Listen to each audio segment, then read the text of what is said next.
तो दोस्तों आज हम पढ़ने वाले हैं क्लास 9th इकोनॉमिक्स का चैप्टर नंबर 2 जिसका नाम है पीपल एज रिसोर्स। तो जो हमारी कंट्री है वो दुनिया की दूसरी सबसे ज्यादा पॉपुलेशन वाली एक बड़ी कंट्री है। तो जो हमारी पॉपुलेशन है वो हमारी कंट्री के लिए बोझ नहीं बल्कि वो हमारी कंट्री के लिए एक अच्छी रिसोर्स बन सकती है अगर उन्हें अच्छी एजुकेशन और अच्छी मेडिकल केयर दी जाए। तो जो हमारे चैप्टर है पीपल एज रिसोर्स उसमें हम यही पढ़ेंगे कि जो पॉपुलेशन होती है किसी भी कंट्री की वो उनके लिए एसेट होती है ना कि कंट्री के ऊपर बोझ होती है। और हम ये भी जानेंगे जो पॉपुलेशन होती है किसी भी कंट्री की वो कैसे पूरी कंट्री के डेवलपमेंट में काम आती है। तो चलिए स्टार्ट करते हैं।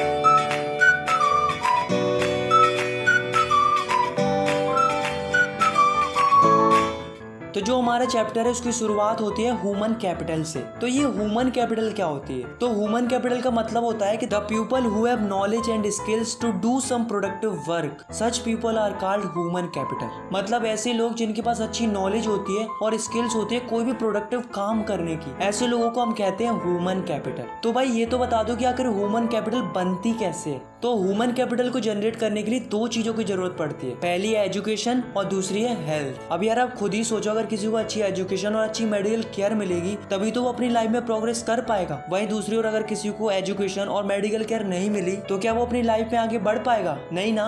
तो अगर हमें नॉर्मल ह्यूमन रिसोर्स को ह्यूमन कैपिटल में बदलना है तो उसके लिए हमें अच्छी एजुकेशन और अच्छी हेल्थ केयर प्रोवाइड करानी होती है। इसलिए जो हमारे पेरेंट्स होते हैं वो हमको अच्छी एजुकेशन और हेल्थ फैसिलिटी प्रोवाइड कराते हैं ताकि हम अपनी लाइफ में आगे बढ़ पाए और कंट्री के ओवरऑल डेवलपमेंट में कंट्रीब्यूट कर सके। मतलब सिंपल सी बात है यार, अगर लोगों को अच्छी एजुकेशन और मेडिकल केयर दी जाए तो वो लोग ह्यूमन कैपिटल बन जाते हैं। Now the next topic is economic activity. तो यार इसका क्या मतलब होता है? तो यार इसका सिंपल सा मतलब होता है कि यार ऐसी एक्टिविटीज जिनको करने से हमें पैसा मिलता है। तो हमें हमारे देश के अंदर 3 सेक्टर से पैसा मिलता है। पहला है प्राइमरी सेक्टर, दूसरा है सेकेंडरी सेक्टर और तीसरा है टर्सरी सेक्टर। पहले हम बात करते हैं प्राइमरी सेक्टर की। तो प्राइमरी सेक्टर के अंदर आते हैं जैसे कि agriculture, fishing, dairy, forestry, mining, animal husbandry etcetera etcetera. मतलब यार जो नेचर से रिलेटेड होते हैं ना वो सब इसके अंदर आते हैं। सेकेंड है सेकेंडरी सेक्टर। सेकेंडरी सेक्टर के अंदर वो काम आते हैं जो कि मैन्युफैक्चरिंग से रिलेटेड होते हैं, जैसे कि कॉटन से कपड़े बनाना, शुगर केन से गुड़ बनाना, इसके अलावा कार मैन्युफैक्चरिंग, पेपर मैन्युफैक्चरिंग, इस टाइप का जो मैन्युफैक्चरिंग वर्क होता है वो सेकेंडरी सेक्टर के अंदर आता है। थर्ड है टर्सरी सेक्टर, इसको हम सर्विस सेक्टर भी कहते हैं। मतलब हम इसमें सर्विस प्रोवाइड कराते हैं जैसे कि schools, hospitals, banks, tourism, transport, restaurant. तो इस टाइप की जो सर्विसेज होती है वो टर्सरी सेक्टर के अंदर आती है। अब ये जो इकोनॉमिक एक्टिविटीज है उनको एक और तरीके से बांटा गया है, वो है मार्केट एक्टिविटीज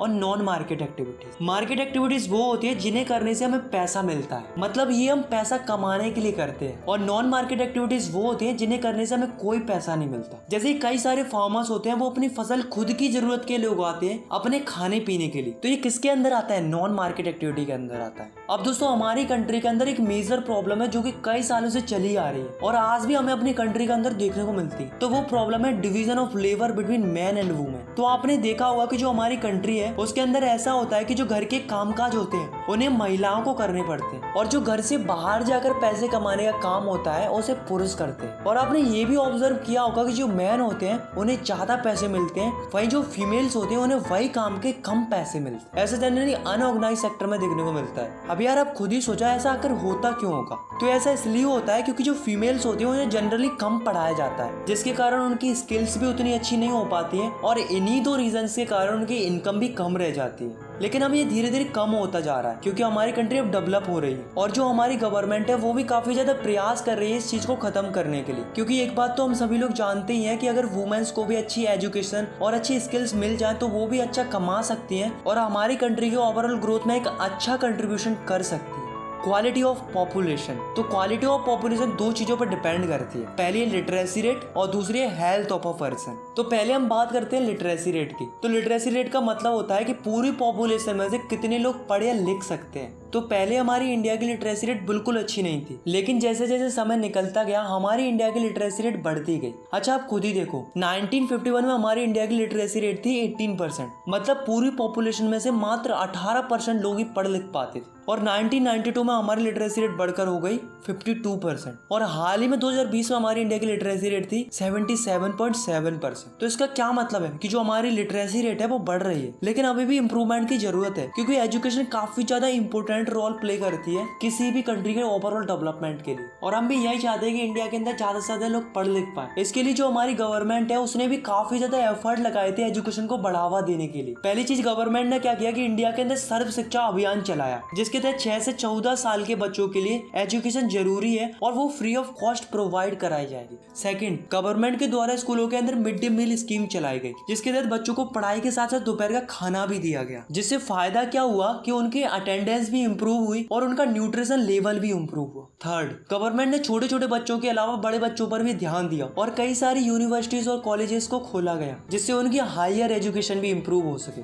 फोर्थ, गवर्नमेंट के द्वारा हर एक डिस्ट्रिक्ट के अंदर नवोदय विद्यालय खोले गए, जिससे बच्चों को free of cost quality of education मिल सके। फिफ्थ, इन 1951-52 में जो हमारी गवर्नमेंट थी वो जीडीपी का 0.64% स्पेंड करती थी एजुकेशन के लिए, लेकिन गवर्नमेंट ने इसे इम्प्रूव किया और 2013-14 में जीडीपी का 3.3% स्पेंड किया एजुकेशन के लिए। तो ये कुछ मेजर स्टेप्स थे जो कि गवर्नमेंट ने लिए थे एजुकेशन को इम्प्रूव करने के लिए, और इन्हीं स्टेप्स के चलते हमारी इंडिया की लिटरेसी रेट इतनी इम्प्रूव हो पाई है। पर अभी भी हमें इम्प्रूवमेंट की जरूरत है। इसके लिए हमारी गवर्नमेंट कंटिन्यूसली प्रयास कर रही है और हम ऐसा मान सकते हैं कि आने वाले समय में हमारी इंडिया के अंदर और भी अच्छी एजुकेशन प्रोवाइड कराई जाएगी, जिससे ज्यादा से ज्यादा लोग पढ़ पाए। अब दोस्तों, लिटरेसी रेट से रिलेटेड कुछ फैक्ट्स हैं जो कि आपको याद रखने हैं। मेल की लिटरेसी रेट ज्यादा है, फीमेल की लिटरेसी रेट कम है। अर्बन एरिया की लिटरेसी रेट 16% ज्यादा है रूरल एरिया से। इंडिया के अंदर सबसे ज्यादा लिटरेसी रेट केरला की है जो कि 96.2%, और सबसे कम लिटरेसी रेट बिहार की है जो कि है 70.9%। तो ये तो है लिटरेसी रेट की बात। तो अब अपन बात करते हैं हेल्थ ऑफ अ पर्सन की। तो दोस्तों, आपने देखा कि जो हमारी एजुकेशन है वो कितनी इंपॉर्टेंट है, पर दोस्तों जितनी एजुकेशन इंपॉर्टेंट होती है उतनी इंपॉर्टेंट किसी भी पर्सन की हेल्थ होती है। चलो मान लिया हेल्थ इंपॉर्टेंट होती है, पर भाई ये तो बता दो कि हेल्थ को इम्प्रूव करने के लिए हमारी गवर्नमेंट ने किया क्या है। तो गवर्नमेंट ने पहली चीज तो यही की है कि कई सारे हॉस्पिटल्स और डिस्पेंसरीज खुलवा दी गई है, और साथ में हॉस्पिटल्स के अंदर कई सारी चीजों में इंप्रूवमेंट हुआ है, जैसे कि बेड्स की क्वांटिटी बढ़ा दी गई है, डॉक्टर्स की मात्रा भी बढ़ा दी गई है, और गवर्नमेंट के द्वारा फ्री में हेल्थ चेकअप्स भी हो रहे हैं, कैंपेन लग रहे हैं। इसके अलावा कई सारे मेडिकल कॉलेज खुलवा दिए गए। तो ये कुछ स्टेप्स है जो कि गवर्नमेंट ने लिए हैं लोगों की हेल्थ को इम्प्रूव कराने के लिए। तो क्या वास्तव में लोगों की हेल्थ इंप्रूव हुई है? ऑफ कोर्स हुई है। पहले 1947 में लोगों की लाइफ एक्सपेक्टेंसी थी 32 ईयर, मतलब 1947 में ऑन एवरेज मात्र 32 साल तक लोग जीते थे,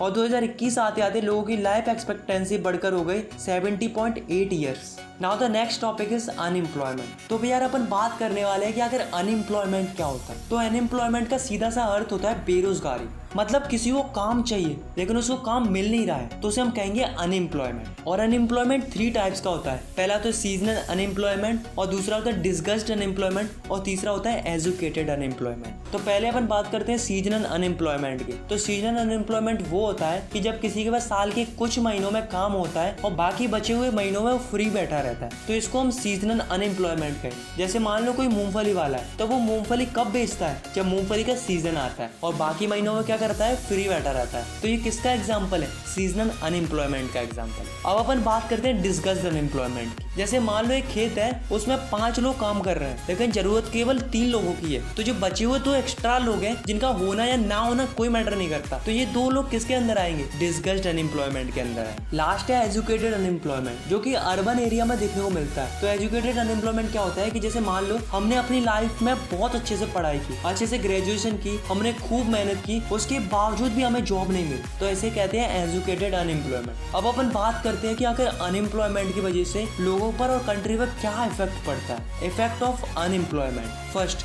wastage of main power resource. अब यार आप खुद ही सोचो, अगर आपने अच्छे से मेहनत की, खूब पढ़ाई की, उसके बावजूद भी तुम्हें जॉब नहीं मिली, तो यहाँ पर अपनी पूरी मेहनत एक तरीके से वेस्ट हो गई। Second, people who are asset for the economy turn into a liability. तो जो लोग हमारी इकोनॉमी के लिए एसेट बन सकते थे वे एक लायबिलिटी में बदल जाते हैं। Third, people become hopeless and depressed due to unemployment. Unemployment के चलते लोग होपलेस हो जाते हैं, यहाँ पर डिप्रेशन में चले जाते हैं। Fourth, people are compelled due to unemployment to do the work they do not want to do. मतलब लोगों को अनएम्प्लॉयमेंट के चलते वो काम करना पड़ता है जो काम वो करना नहीं चाहते। Fifth, detrimental impact on the overall growth of economy. मतलब अनएम्प्लॉयमेंट के चलते हमारे देश की इकोनॉमी पर भी काफी ज्यादा फर्क पड़ता है, क्योंकि लोगों के पास अच्छी जॉब नहीं होती, इसलिए वो अच्छा अर्न भी नहीं कर पाते और ना ही सोसाइटी को अच्छे से कंट्रीब्यूट कर पाते, जिससे हमारी कंट्री की इकोनॉमिकल ग्रोथ भी स्लो हो जाती है। सो यहाँ पर अपना चैप्टर खत्म होता है। आई होप आपको ये चैप्टर समझ में आ गया होगा। अगर आपको ये वीडियो पसंद आई तो यार आप इस वीडियो को लाइक कर सकते हो, और अगर आप चाहो तो इस चैनल को सब्सक्राइब भी कर सकते हो ऐसी क्लास 9 की और भी वीडियोस देखने के लिए। Thanks for watching, take care, bye bye.